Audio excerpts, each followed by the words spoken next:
Hello, my friends. This is Doc.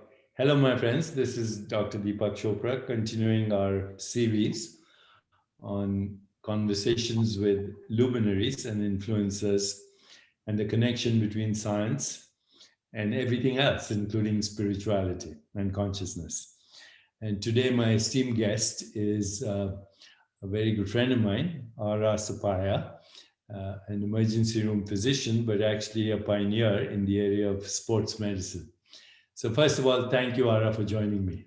Oh my God, this is an absolute pleasure.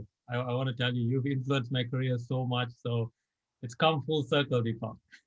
I'm very grateful, and I've been looking at your work for some time. And I would like to start off by just asking you to give us a little background about your life. Of course, we have your bio, and we're going to put it on the link to this talk. And but our audience does like to know Yeah. where you grew up, what your influences were, parents and education, and how you came to be where you are today, doing what you are doing today. Okay. So I was born in Malaysia. Both my parents are from South India. Well, their ancestry is from South India. They were born in Malaysia. And, growing up in Malaysia, we unfortunately lost my dad to a car accident when I was 5 years old. So my mom has been the pillar of strength and major influence in who I am and what values I hold very dearly. Um, and both my parents, like I said, were teachers. So being a teacher has been, and educating has been in my blood. Um, Growing up, I was an athlete, played many sports in Malaysia, soccer, badminton, but I excelled in tennis. And at one point in my life, I really wanted to become a professional tennis player. But at the same time, as life would have it, I got a scholarship, a full ride from the British government to go study medicine in the United Kingdom in Liverpool University. So I couldn't win the battle of convincing my mom to let me go become a tennis player when I had that full ride. So I went to Liverpool University, and they don't really sponsor or give scholarships to medical students. Usually it's the 3-year courses like engineering or law, and medicine is 5 years. So they said, look, we'll pay your fees, but you got to find your food and boards yourself. Which even that was a struggle, but I made ends meet. I got a job working while I was in medical school. I worked in Burger King and put myself through medical school. And literally, Deepak, I was either in the library, I was scrubbing the floors in Burger King, or I would occasionally be in the gym, or every now and again I'll be at home sleeping. Other than that, that was my life for 5 years. And medical school was extremely informative. At 18, I left Malaysia. And I always say this, I was born in Malaysia, but I grew up in England. I learned what it meant to take no for an answer, not give up, face hardship. And it really made me who I am. And then, I graduated medical school. I wanted to become a cardiac surgeon. So I got trained in surgery. And during that time, I worked in the emergency room, fell in love with the fact that, uh, you know, as an emergency room physician, you could handle anything that walked through the door.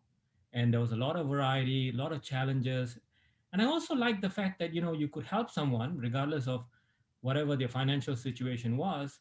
And, you didn't have office hours. So I kind of liked that. You could get work done and then you could leave. And so like I said, I trained in surgery. I board certified in surgery, did cardiothoracic surgery. And then I decided like it wasn't my calling. So I left, did 18 months of ICU work, and then redid my training in emergency medicine. And during that time, I became an avid golfer. I moved from tennis to golf because in England the weather wasn't conducive to playing tennis. And I had a young guy 2 years into my training in emergency medicine who came in with a sprained ankle. And cut long story short, I wasn't as accurate and as decisive in my management of that as I would have for a heart attack or a stroke. And I asked my boss, and I said, "Why is it like this?" And he said, "Those things don't matter. They're not as important as a heart attack or stroke." And I disagreed because I was that boy. When I was 17, if you said I sprained my ankle, couldn't play tennis, it was like having a heart attack. So I pushed the boundaries and he said, look, go study sports medicine. And that was a very new field at that time. So during my training in emergency medicine, I took it upon myself to go train in sports medicine. And I studied specifically the effect of, back pain in golfers. And then I started working with professional athletes through European tour. But I also worked with my first exposure to athletes was ballerinas in Birmingham, and also the military personnel in Birmingham in England.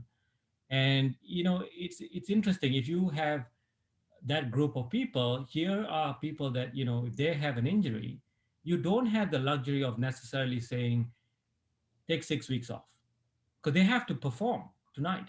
So you have to very quickly decide, A, are they going to get worse? And B, how can you manage this and limit the amount of damage? So I trained that, and then I started working with professional golfers and things like that. And it was interesting.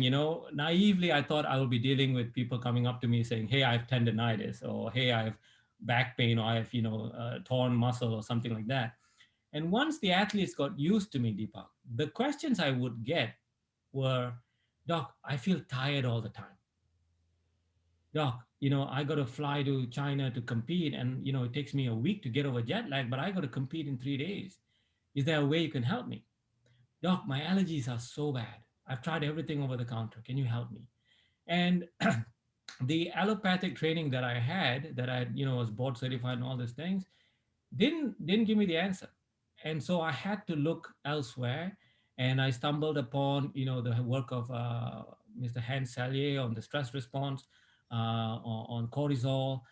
And then I discovered, this was before functional medicine became functional medicine. I discovered that the human body had a very amazing capacity to handle so many things, and when that goes wrong, you effectively generate chronic inflammation, persistent inflammation, right? And then, I started going down this rabbit hole, and something really interesting happened about 6 years ago.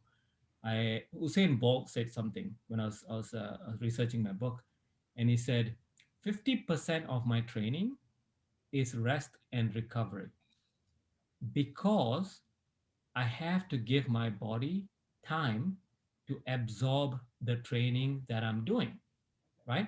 So the first part of that statement made intuitive sense. Yes, you need, recovery is very important. But then I was so caught up with the statement that he made about the body's ability to absorb the training.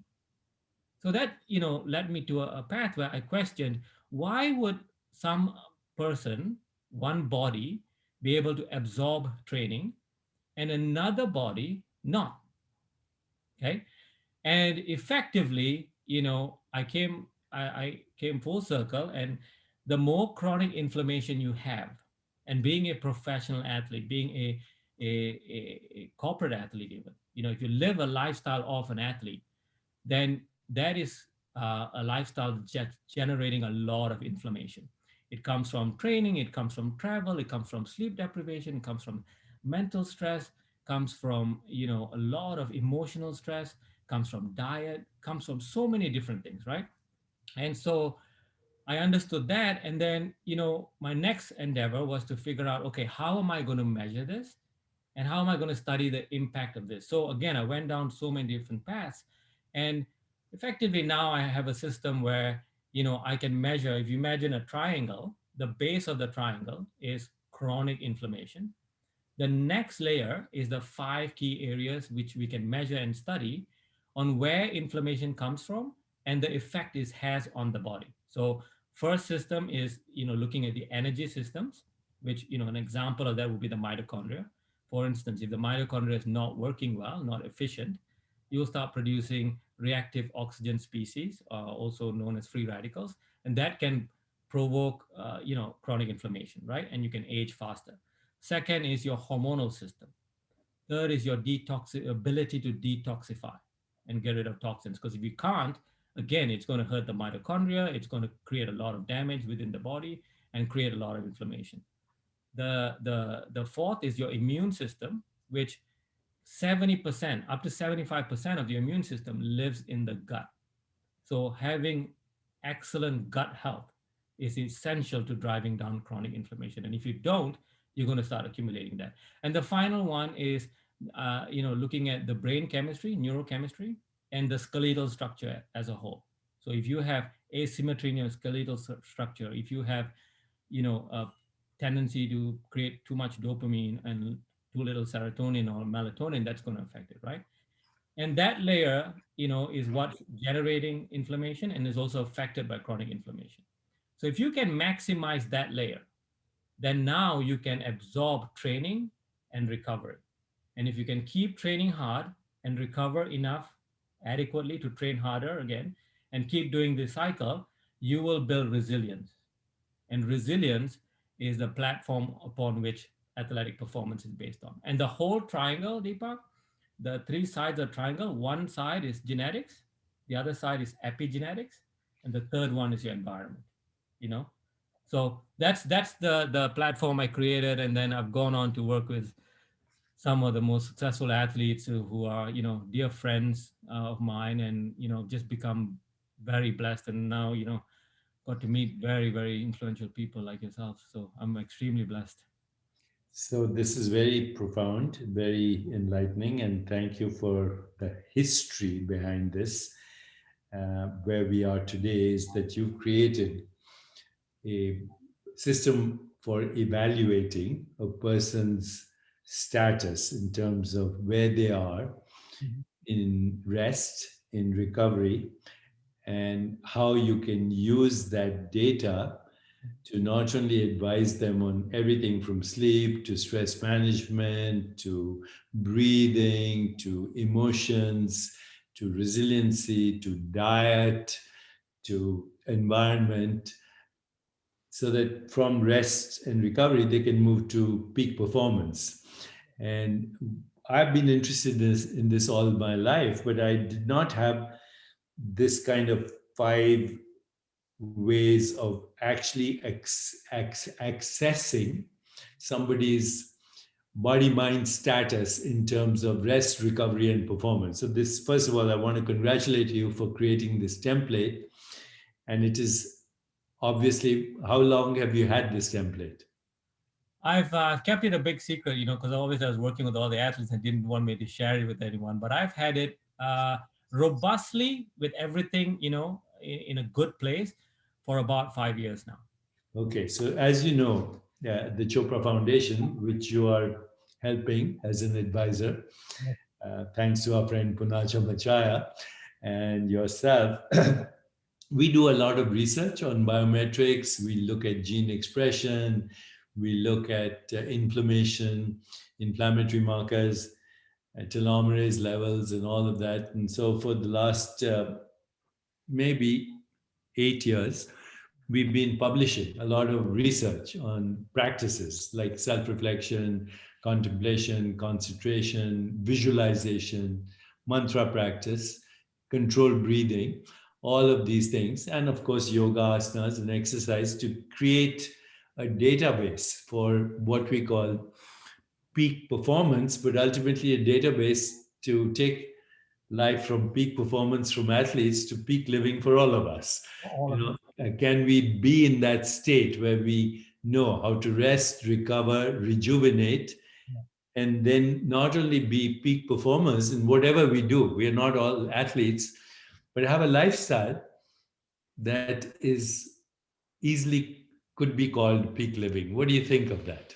No, I love it, and that's one of the reasons why I was so attracted to the work that you and the foundation is doing. And especially because you know the when you look at the algorithm, it's personalized to the individual. And Deepak, I have been begging for this. We need to personalize care. We have global healthcare. We have generic information that applies to everybody. But we also live at a time, if you go to Amazon and buy a book, two books, the third time you go there, it says, "Hey, Ara, you came here. We saw you like this. We thought you might like these things." It's so personalized nowadays. But and so the system that I created, like it's not a one. The solutions to the problems. are designed based on what I find for the individual, right? So to come back, my mission is, I like something that Nike said. Nike said, Nike is for athletes. If you have a body, you are an athlete, right? So the platform came as a result of working with high performing athletes. But if you take their actual skill away, the problems they have, the challenges they have, they are human like all the rest of us. They have wives, kids, husbands, they have stress about finances. They have, you know, travel issues. They have same issues with COVID. Am I going to be playing? Am I not going to be playing? What am I going to do with my kids? They are exactly like us, except that they excel in certain skill sets that they are gifted for. You are a prolific writer.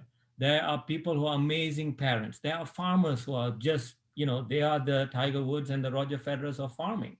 So why can't this platform apply to all of those people? My answer is absolutely yes. So, I've been focused in the last 10 years for creating a system Mm. for the future of well being along with technology that the mantra is it's precise, it's personalized, it's predictable, it's preventable, it's participatory, and it's a process. So, those are the six P's for the future of well being: precise, personalized, preventable, predictable, participatory, and process oriented. What I'd like to do though with you, because everything you've done is based on self discovery and, of course, your scientific background and your training as a physician. But as you know, now that we have all interacted together, you, me, Dr. Suhas from the Ayurvedic traditions, if you look at the Ayurvedic methodologies, they address what you've been talking at three levels. So, first, there's the physical body, which is energy and matter. Then there's the subtle body, which is the mind, intellect, ego, but also imagination, discernment, emotions, all that is referred to as the subtle body in Ayurveda. And then the third is the causal body, which is the soul and the spirit, which of course is not something that science addresses at all. So, given these three dimensions of our existence, physical, mental, spiritual, Mhm. Ayurveda offers techniques for maximizing energy in the body. So, promises a joyful, energetic body. Also offers techniques to maximize emotional well-being, so you're not living in stress and distress and not feeling guilty or humiliated or confusing your selfie with your self-esteem, that you have, basically a joyful, energetic body, but you also have a loving, compassionate heart. That's the second aspect of Ayurveda. The third aspect is clear mind, quiet mind, creative mind, and therefore a mind that can access possibilities. And then the fourth is going all the way to the causal body, beyond the body mind, to the source of all experience and the qualities of experience, which are called qualia, basically the five senses and thoughts and feelings, emotions. So it's very holistic. What I'd like to do with you is, if we can take these five buckets: energy, hormones, detoxify, and by the way, Ayurveda has whole Yeah. process for detoxification and panchakarma, both physical and emotional toxicity, and ways of fixing the microbiome through diet, but also through vagal breathing and other techniques. Mhm. I think we can create a very good contemporary scientific basis for peak living and peak performance that would promise people wholeness of experience at all levels: body, emotions, mind, intellect, personality, and Yeah. ultimately the infinite possibilities that are reflective of our soul or our spirit. So I'm looking forward to a great collaboration. I notice you're wearing a Nike shirt. You're a Nike ambassador as well. We're working with them as to some extent. We're hoping to work more. So I want to look forward to many more collaborations with you. Tell me a little bit about this book that you have right there. Oh, so this book, you know, Deepak, coming back to, I had a pleasure of sitting with Dr. Suhas. And Yes. it was so interesting because I had these five buckets, which I had not been formally trained in Ayurveda. And when I was looking at this, I looked at them independently. And then we chatted, and Ayurveda from thousands of years ago, 6,000 years ago, addresses the human body exactly the same way, you know and it was just bewildering. And now we have a system where we can actually measure and give you precise information for what you need. So yeah, I'm really looking forward to working. I'm very grateful that you're participating with us at the foundation. Yeah, There's many more collaborations we can do in many more areas. So I'm extremely grateful to you. Um, like Tell this. me a bit about the book. So this book came about. I was the chief wellness officer for my medical group, and so that's all these things out in the world about diet and nutrition and how much you should eat and this diet and how much what exercise. And people were so confused. And so, they would come up, they'd make an appointment, they would ask me, and I would say, okay, this is what you do, and this is how, they said, a lot of them would say, like, I'm overweight, I want to lose weight. And, there's a story in this book very early on that talks about how the Japanese create sumo wrestlers, right?